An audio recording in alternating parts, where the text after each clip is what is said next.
암을 유발하는 음식은 여러 가지가 있습니다.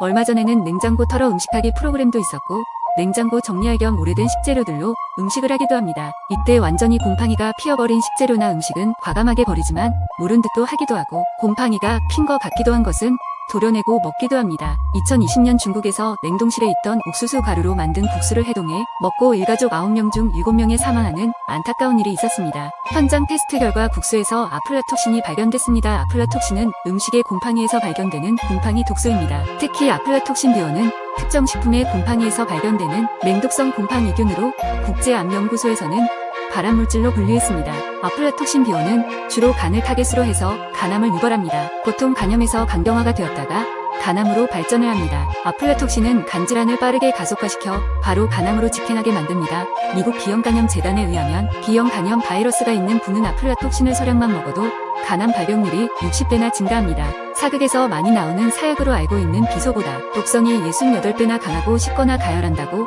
곰팡이 독소는 죽지 않습니다. 미국 식품안전지 후드 인사이트 저널에 의하면 아플라톡신 중독에 걸리면 특별한 치료법이 아직까지는 없다고 합니다. 감염이 발생하기 전에 예방이 최선이라고 강조합니다. 아깝다고 도려내거나 덜어버리고 먹으면 안 됩니다. 가열해도 없어지지 않는 독성 강한 곰팡이균도 있으니 잘 알아봐야겠습니다. 냉장고 식재료 음식들 중에 바로 통째로 버려야 하는 음식이 있습니다. 바로 옥수수입니다. 옥수수는 간식이나 식사 대용으로도 훌륭하지만 여름에 쉽게 상하는 음식 중 하나입니다. 그래서 곰팡이균이 자주 발생합니다. 옥수수는 재배하는 과정에서 감염이 되면 2급 발암물질인 퓨머니신이라는 곰팡이 독소가 생기는데 이런 경우 농작물 전체를 폐기하기 때문에 시장에는 나오지 않아 크게 걱정할 필요가 없습니다. 그러나 보관 중 발생하는 아플라톡신이 있습니다. 아플라톡신은 1급 발암물질로 간암을 유발합니다. 옥수수 수염이나 겉껍질이 끈적끈적하거나 곰팡이가 끼어있으면 바로 버려야 합니다. 간혹 속 알갱이는 멀쩡해 보이는 경우에도 옥수수 속 알갱이는 부드러워 감염이 잘 됩니다. 겉보기 멀쩡하다고 괜찮겠지 하고 먹지 않는 것이 좋습니다. 이미 감염이 되었을 수도 있으니 버려야 합니다. 옥수수는 빨리 상하는 식품이기 때문에 바로 먹을 것이 아니라면 냉동 보관하는 것이 좋습니다. 옥수수를 다듬거나 삶은 후에도 바로 손도 씻어야 합니다. 손에 균이 남았을 수 있으니 비누로 깨끗이 씻어야겠습니다.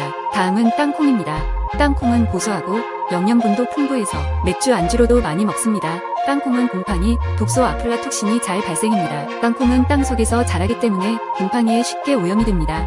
잘못 보관해도 아플라톡신에 쉽게 오염되니 눅눅하거나 땅콩에서 쩐내가 난다면 아플라톡신에 오염되었을 가능성이 높습니다. 혹시 곰팡이가 폈거나 하면 땅콩을 담은 케이스나 지퍼팩은 다시 사용하지 않고 폐기하지 않는 것이 좋습니다. 보관하실 땐 습기 있는 곳은 피하고 건조하고 서늘한 곳에 밀봉해서 보관하며 조금씩 사서 먹고 보관하는 것이 좋습니다. 그리고 무화과가 있습니다. 무화과는 과일 견과류로 섬유질과 미네랄이 높은 좋은 과일입니다. 무화과는 당뇨에도 좋고 콜레스테롤도 낮춥니다. 하지만 무화과는 따자마자 상하는 과일이기 때문에 주로 말려서 판매하는 경우가 많습니다. 하지만 말린 무화과도 아플라톡신 공격을 쉽게 받습니다. 신선한 무화과는 은은한 향이 나야 하지만 시큼한 냄새가 난다면 상한 것입니다. 말린 무화과는 전체적으로 단단하고 신맛이 없고 달콤합니다. 곰팡이가 핀 무화과가 있다면 인접한 주변 무화과 모두를 버리는 것이 좋습니다. 무화과 역시 늘 서늘하고 통풍이 잘 되게 하고 냉장 보관하는 것보다 냉동 보관하는 것이 좋습니다. 다음은 견과류입니다. 피칸, 피스타치오, 호두 등 견과류는 아플라톡신 오염에 취약하다고 합니다.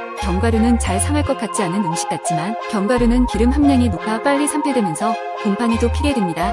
쩐내가 나거나 꿉꿉하면 버려야 합니다. 국립과학연구소에 따르면 견과류는 보관 용기와 보관 환경이 아플라톡신 생성과 농도에 영향을 미쳐 밀폐용기에 담아서 서늘하고 어두운 곳에 또는 냉동 보관을 하면 더욱 오래 먹을 수 있습니다.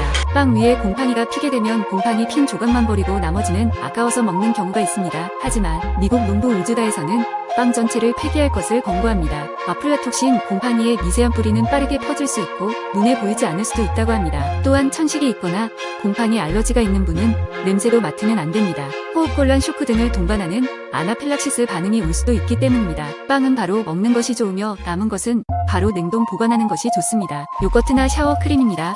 수분 함량이 높아 식품은 내부에서도 곰팡이와 함께 박테리아가 자랄 수도 있기 때문입니다. 잼과 젤리도 잘 안 상하는 음식으로 알고 있으나 잼에 피는 곰팡이는 마이코톡신이라는 독소를 생성할 수 있습니다. 아깝지만 통으로 버려야 합니다. 부드러운 과일, 채소, 특히 복숭아, 오이, 토마토 등은 수분 함량이 높으면서 겉껍질이 부드러워 빠르게 곰팡이가 껍질 속으로 퍼져 오염될 수 있습니다.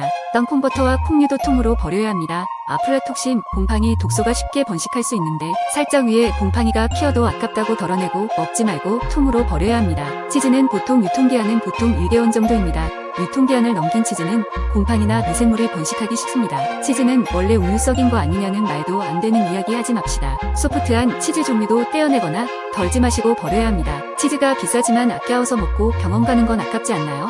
죽을 수도 있습니다. 브리치, 커리지, 치즈, 크림치즈, 모짜렐라, 치즈, 슈레드 치즈는 곰팡이와 함께 박테리아도 쉽게 번식할 수 있습니다. 슈레드 치즈, 아메리칸 치즈, 체다 치즈 등 하드 치즈도 있는데요.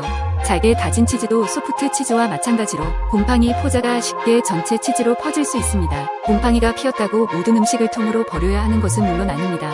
곰팡이가 피어도 곰팡이 핀 부분만 도려낸 후 먹을 수 있는 것도 있습니다. 살라미, 소세지나 까망베르와 같은 고급 치즈에서 볼 수 있는 페니실린 기반 곰팡이입니다. 발효 과정에서 생기는 곰팡이로 먹어도 되는 곰팡이입니다. 딱딱한 치즈 종류는 소프트한 치즈와 달리 일반적으로 많이 먹는 하드 치즈는 아메리칸 치즈, 체다 치즈, 파마산 치즈, 스위스 치즈 등이 있습니다. 이런 치즈는 곰팡이 부분을 칼로 넓게 잘라내고 먹으면 됩니다. 딱딱한 치즈는 안으로 곰팡이가 침투할 수 없기 때문입니다. 하지만 하드 치즈라 하더라도 잘게 다진 치즈는 소프트 치즈와 같아서 곰팡이가 생기면 전체를 버려야 합니다. 딱딱한 채소나 과일, 양배추, 피망, 당근배, 사과, 바나나 등이 있습니다. 곰팡이 주변을 아래로 3cm 정도 파내고 드실 수 있습니다. 작은 곰팡이 단점은 수분 함량이 낮고 밀도가 높은 식품에 침투하기 어렵기 때문에 도려내고 먹어도 됩니다. 아깝다고 무조건 도려내고 먹지 말고 통으로 버려야 하는 것과 도려내고 먹어도 되는 것을 알아두셨다가 구별해서 먹는 것이 좋겠습니다. 하지만 냉장고에 음식은 오래 묵혀두시지 말고 바로바로 먹고 남은 것은 냉동 보관하는 것이 좋습니다. 영상이 도움이 되셨다면 좋아요, 구독, 알림 설정까지 부탁드립니다. 유용하게 보셨다면 구독, 알림 설정 부탁드려요.